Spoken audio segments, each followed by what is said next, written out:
Hello, class. So I'm going to go over sketch 3 here and also review some reading notes on the first book of Zarathustra to help you with the assignments. So here is the assignments in sketch 3. It's in assignments. So we have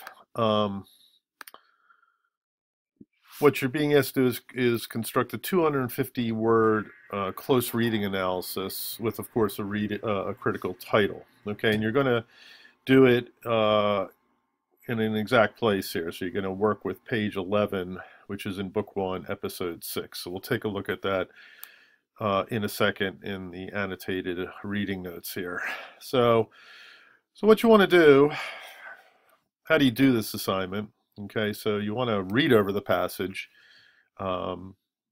again, and then you want to do a few steps, right? So basically, a close reading assignment is when you are taking a small sample of the text and you are trying to use it as a model, as a condensed model for understanding the text or having an interpretation, a certain interpretation of the text.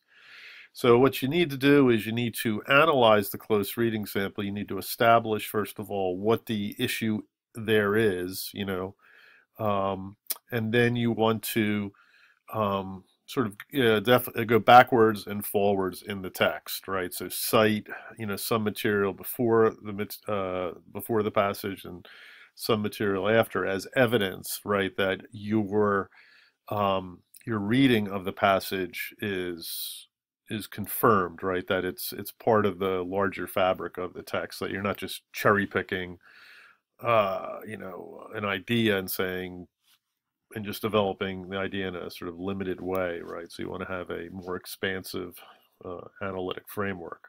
So first steps in doing this are contextualizing a problematic.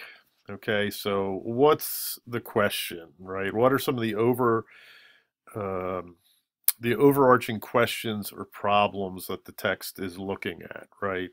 So you want to get beyond just summarizing the text and what's going on in the text and try to translate the text into a philosophical and analytic artifact. So what are some of the bigger problems, right? So these are giving you some sort of ideas here, right? A through F. These are the more or less the standard ones, scholarly sort of constructions or problematizations when it comes to Zarathustra.